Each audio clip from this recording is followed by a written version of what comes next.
All right. Well, today's lesson is a bread lesson. We're back in Genesis still, back in the creation account to get started with things today.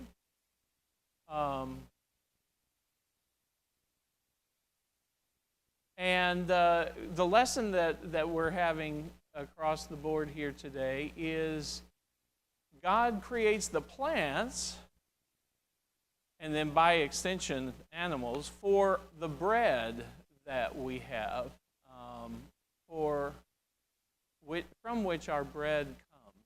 Our physical food, the way God has given us blessings of physical food, just as one little element of all of the different things that God planned for us in creation, in sustaining us and giving us the life that we have here, but also that spilling over into the spiritual blessings that we have as well. So a little bit of it is after class, later today, whatever like that, what might you talk with your kids about? I don't know whether, what are your favorite foods that you appreciate that God ended up making and having for us, or particular ingredients that are better than the rest? What would you tell your kids about your favorite food or their favorite food, or what would that conversation go like? Yeah.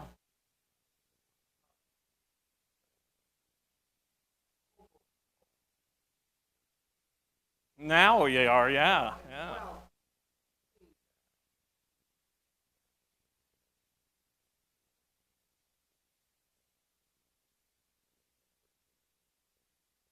Right.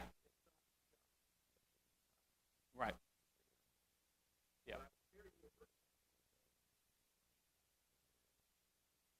Raspberries are your pick. Any birthday, next time, raspberries, okay? That's right. Uh-huh. Okay. That's right. That's right. Yeah. The less we do to it, the healthier it stays a lot of times, right? Yeah. So, but yeah, what other conversations might you end up having later today? Just a reminder of appreciating the little things like what? What are they going to appreciate?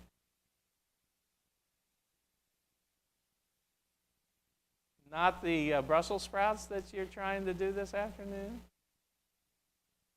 I've come to like Brussels sprouts. Not as much as raspberries by some, but I've come to.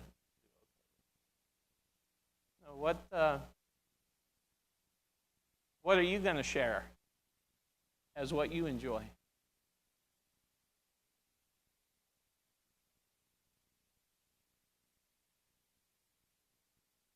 Yeah. Oh, here's here and here. Okay, I'm just looking at the wrong side. Yes. Okay. That's right. That's right.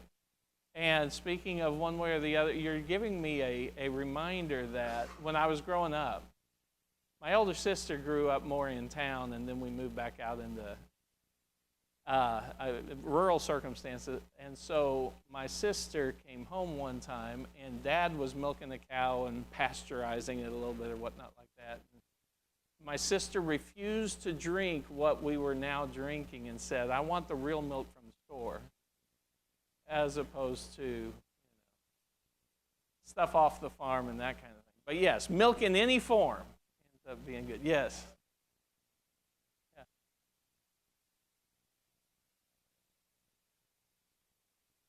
Okay. Right. Right. Yeah, that's right. That's right.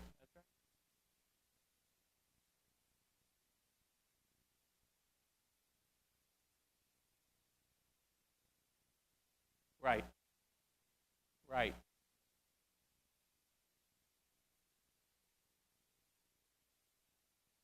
That's right. It all came from God. It all is by God's wisdom and design. Everything that we have and the vast variety that we end up having and the way what elements of creation itself? Go ahead. Go ahead.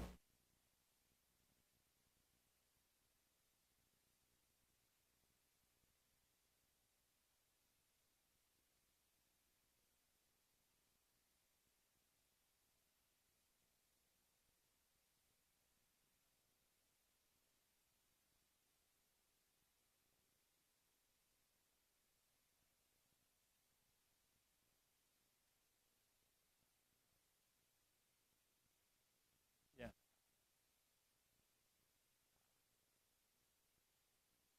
Yeah.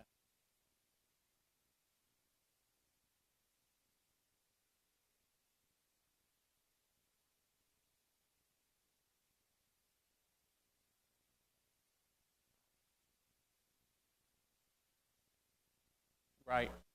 Right. That's right. Yeah. Yeah. And in some cases, the things we make out of it are either the wisdom that we have or the foolishness that we have of what we make out of it. But yeah, yeah. No, I like that. But if we come with it with the God made everything, Genesis 1 will be in verses 9 through 13 in a minute or whatnot. But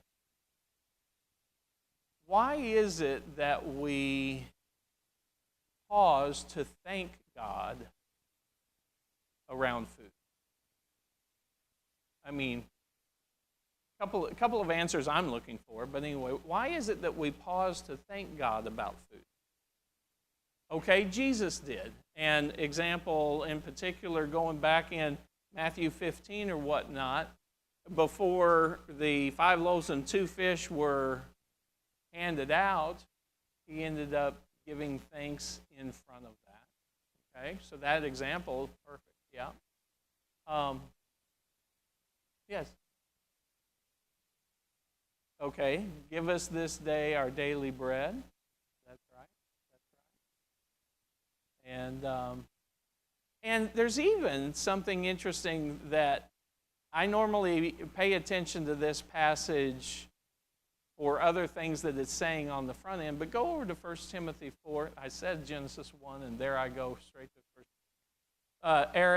Eric was making fun of my outline this morning. I don't know if you see my outline, but I thought I was starting here. I told you I was starting here and going over here, and then I'm going right here right now, okay? So I got to mark it so I don't say it twice later. There we go.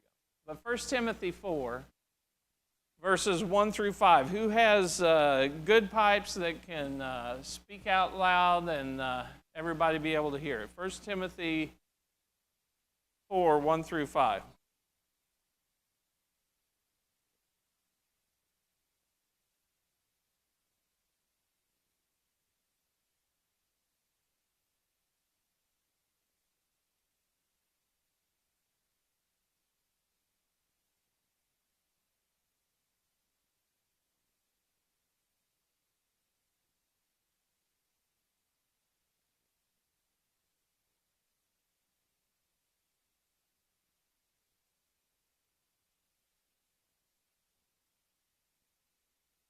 And so on the front end, I'm always worried about the latter times and departing from the faith and these things that are going to happen. But on the back end, what he's saying is, instead of artificial abstaining from certain foods or whatever like that, we just need to have a recognition that what God's created is good, and it is for our good use and for our thanksgiving, for our giving of thanks, and to be received in that way, because the Word says it, and prayer is appropriate around it.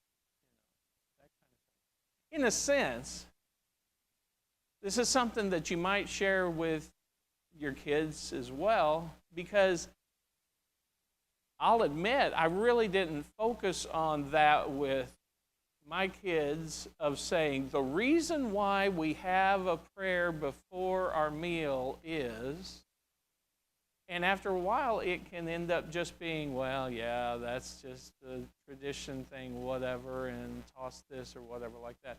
No, we can be purposeful and say, well, actually, God just recognizes practically speaking, that's just a good time a few times a day to remember that everything comes from God and to be appreciative and express that appreciation. Yeah.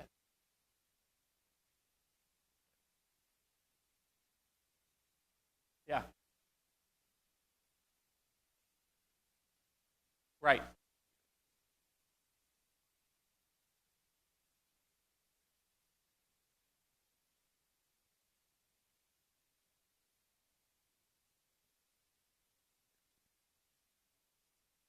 That's right. And so that's why we'll see, if I have enough time, we'll see that transition that Jesus makes reference to in order for people to understand how basic everybody needs Jesus, how basic everyone needs God.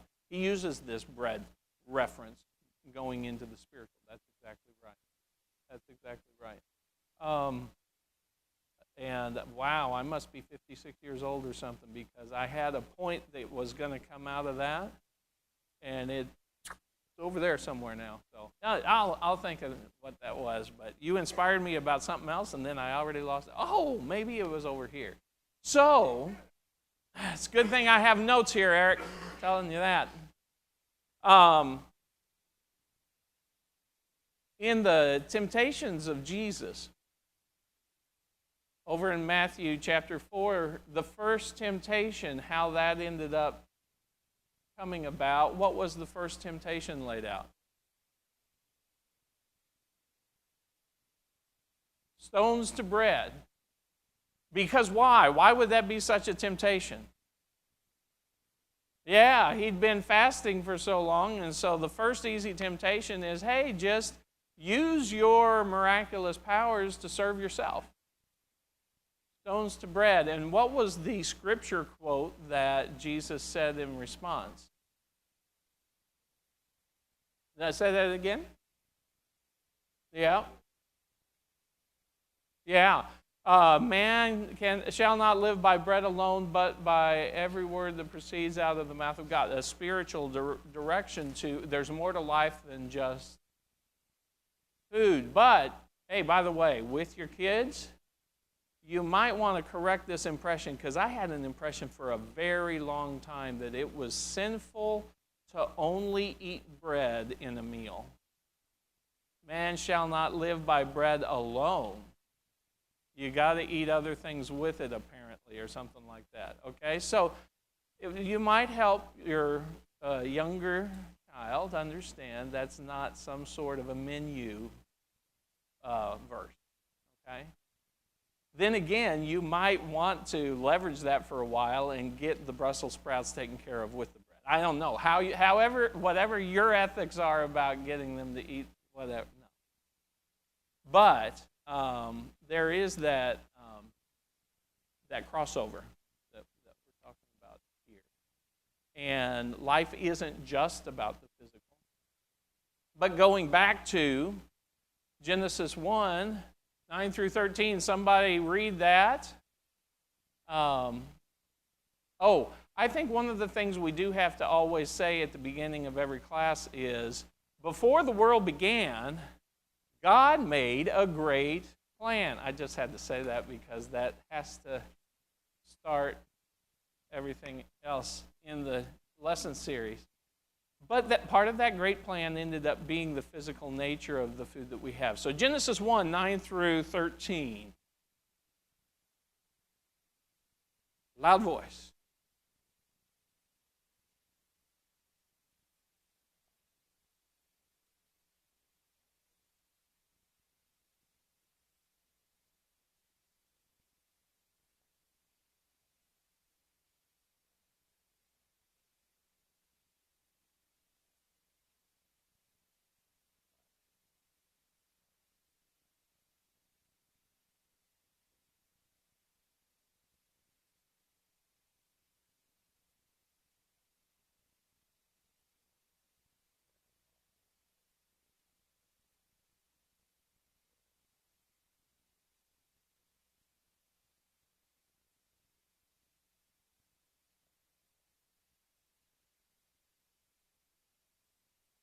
All right, and so God bringing this about on day 3 of his creative process, putting all of the vegetation into place in all its variety and everything like that.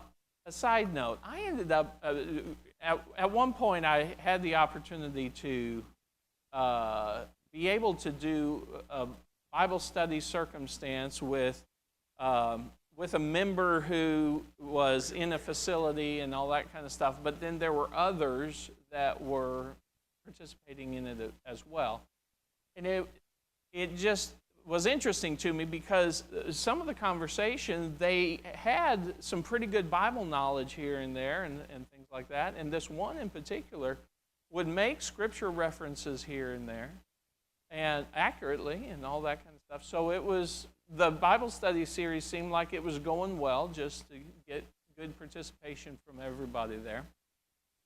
But afterwards, one time, we were just talking, and he just piped up out of the blue and said, "You know, I read the news the other day, and they said, do you know how long ago it was that, I don't know, whatever formed, or this, that, or the other, and whatever it was, oh, this kind of animal, or this, I don't remember what it was. All I remember was it said 485 million years ago." And I said, okay, well, we got some things to work on here. Because there's still that temptation of having a trust in God, having a belief in God, but dismissing the creation story or going along with the godless view of how this all came about. Genesis 1 is true. And a lot of reestablishing, a lot of what we're needing to do with the younger classes and everything is make sure that Genesis 1 through 12 is fully understood in its truthfulness. Yes?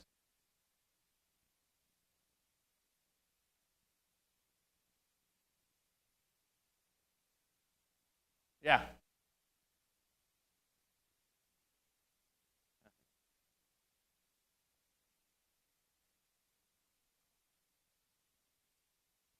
Right.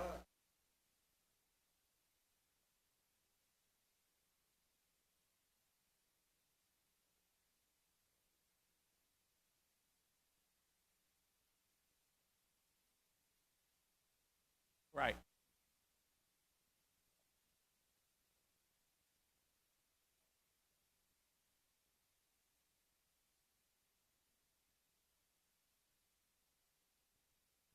Right. Right. Right.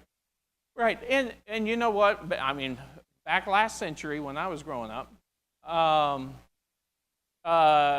we ended up, I mean, at that time, junior high, high school, college, whatever, all those experiences, feeling those challenges, and those challenges continue on today and all that kind of stuff. But I'll tell you what, I love some of the stuff that science is really proving in the last 20 years in particular. Why? Because science is learning the next layer of complexity and the next layer of complexity. What are some examples that you have to share with your kids about something? I mean, I point to science articles nowadays and say, look how complex this is, because they're proving God everywhere. What are some examples that resonate with you as far as that's concerned? Yes.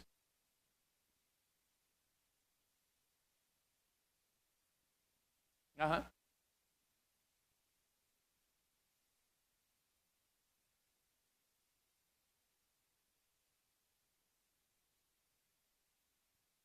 Yeah. Yep.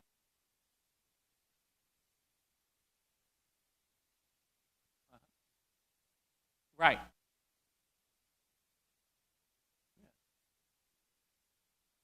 Right. Yep. Right. Right. Right. Yep. Right. Set that foundation so that it's there before these challenges come.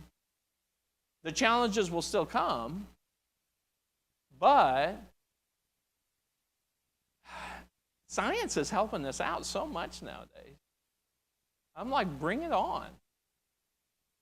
The reason why Darwin had an influence was because they didn't know much. And the more they get to know, there's no way. I'm a statistician guy. I'm not a science guy, but the statistics of being able to do what's complex without a mind behind it, it just doesn't. It doesn't work. It doesn't work. Will?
Yeah.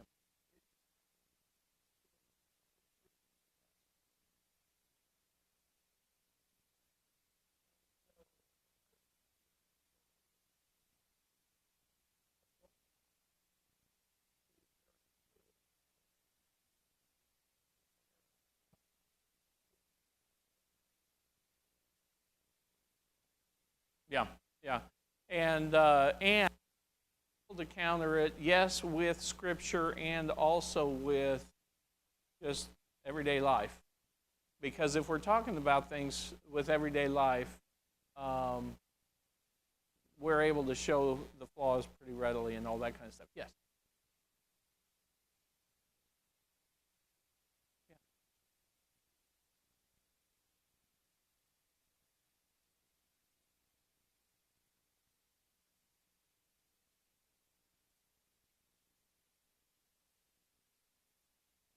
Yeah.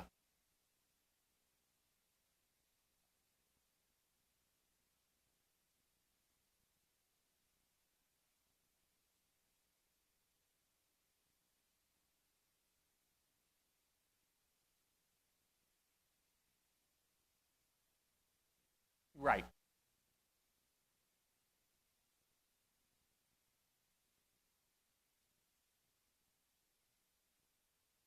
Mm-hmm.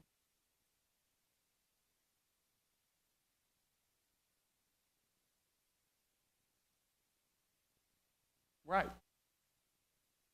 Right. Right. That's the adaptability God built into the system. Yeah.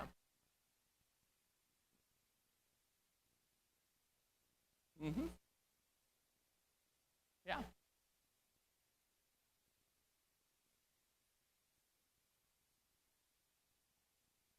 Right.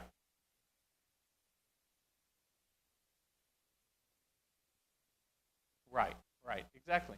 Exactly. And that, the reality of um, when Adam and Eve were formed and when the plants were formed and all that, I wonder how many rings were on the trees. I wonder how old the rocks dated because of the creative nature of things.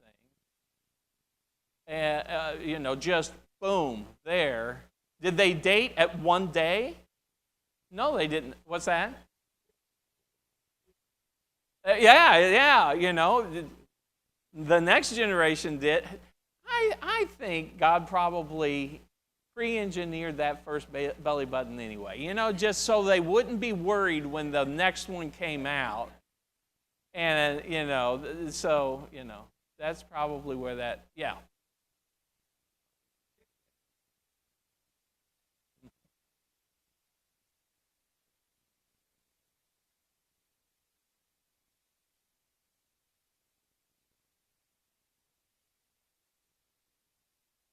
Right, right,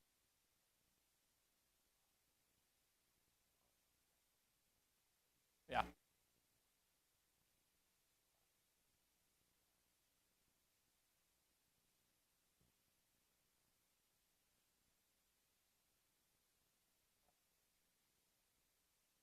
right.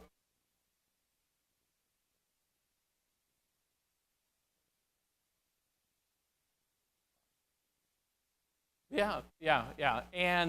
But it's stated and asserted as fact, therefore it's an intimidating thing to go against what the world is, where the world is and all that kind of stuff. Yes,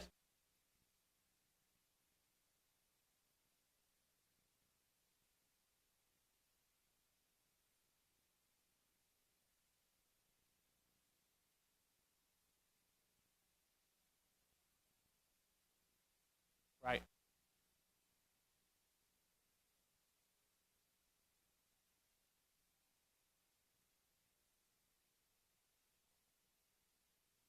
Yeah, yeah,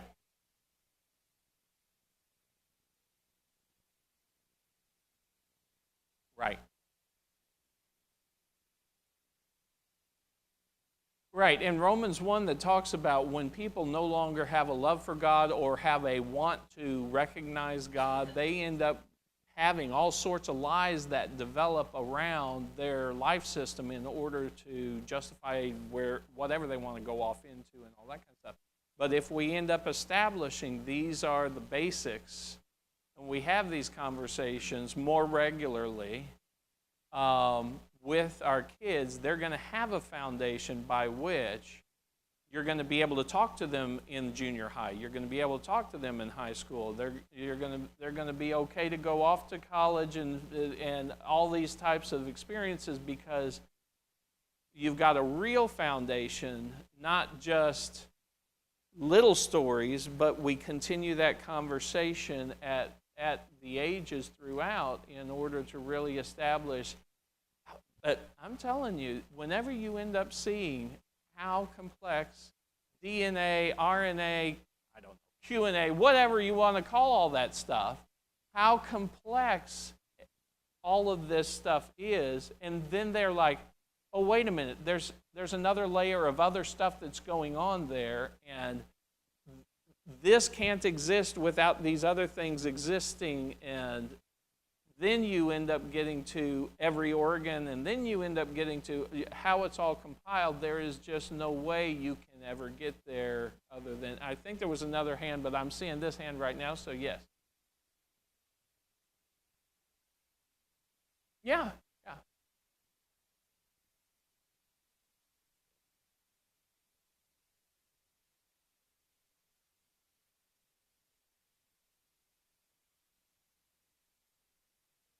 yeah.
Right.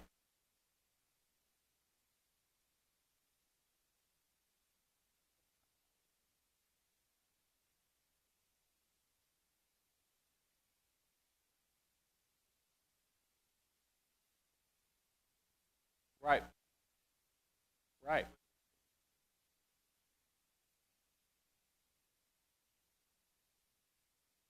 Yeah.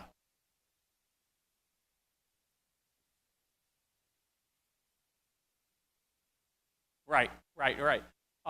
And whatever advances we end up figuring out is just mimicking, to the extent that we can get there, mimicking what's already what what God did. And for all the teachers and helpers in the classes, uh, there's this extra set of material because the developers of the material wanted this point to be talked about a lot. And that separate set of materials is just a side thing that is, God thought of it first.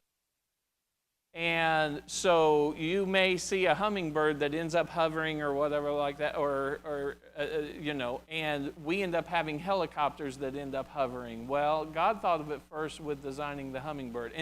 And just all these different, whatever we're coming up with and we're inventive about, actually, it's by learning from nature itself and making the adjustments and those types of things. And so those are incredible illustrations to point back to God and say, all these ideas, all these things, it's really neat that we've got these things or whatnot, but God has made all of these different aspects in the design of the earth.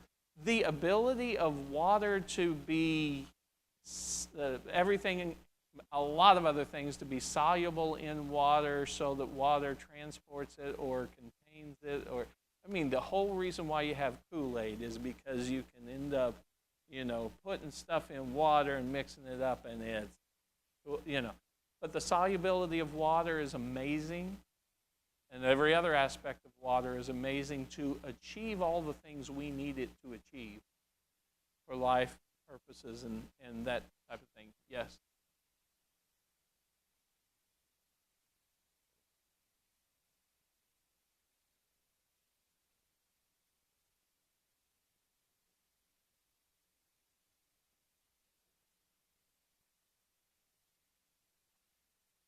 Mm-hmm.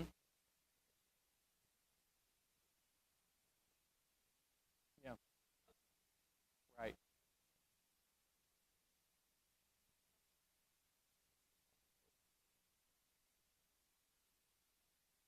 Right. There's right. Right. Exactly. Exactly. And that to a great degree, but then with micro adaptation, as was talking about, to a great degree. I mean, everything was set into place, and boom, there we go. That's the reality of the situation. It's not the millions and billions. They keep adding more zeros behind things as they recognize, well, it would take more time in order for what we're trying to come up with to make sense. Now, I've got a few minutes, so hang on just one second. And a couple of side points. I'm not going to get to everything. I don't know what I'll do with all these notes. These were way too many notes here, Eric. All right. What's interesting, go to Genesis 1:28 through 30.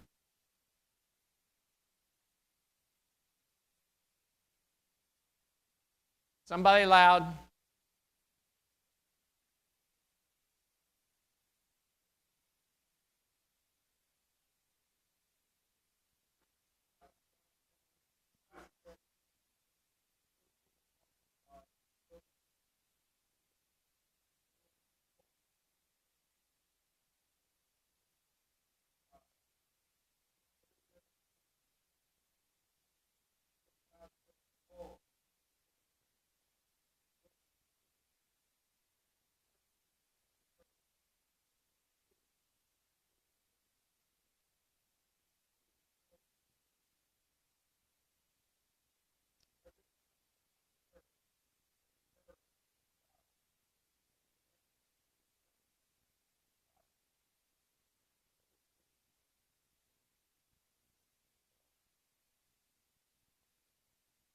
Very good. Thank you.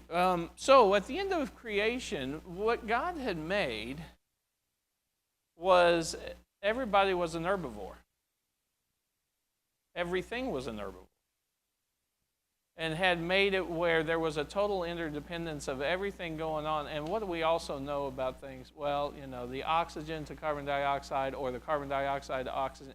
There was just a way in which all of the plant life was going to help sustain the animals, and all of the animals were going to help sustain the plant life. And it was pretty straightforward. And there was actually, within the animal kingdom and mankind, there was a peace in the land rather than adversarial relationship, because you weren't looking to all right, which animal is your favorite food now? They weren't thinking about which animal was the favorite food then, right? I mean, I'm thankful I'm not under Jewish restrictions. The pig brings so much to life. All right? Bacon. I think there's a real sacrifice that must have been going on in the Old Testament when the Jews were told you can't have bacon. That's just my thought. But there wasn't this adversarial relationship. How did they end up getting on the ark? What food source did they have when they were getting on the ark and sustaining the animals? In some cases, clean animals, multiple sets of two. Clean and unclean animals, and yet that wasn't about eating yet at that time, because it was all, what was the food source? Yeah.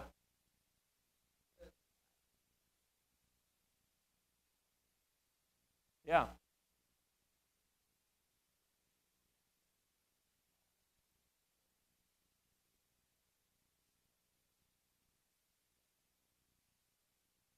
Right. So that's where that change happened. If you look in Genesis 6, 19 through 22, it ends up being the case that they're just storing up a ton of fruits and vegetables and everything that's going to feed all of the mankind and animal kind, because there's no eating.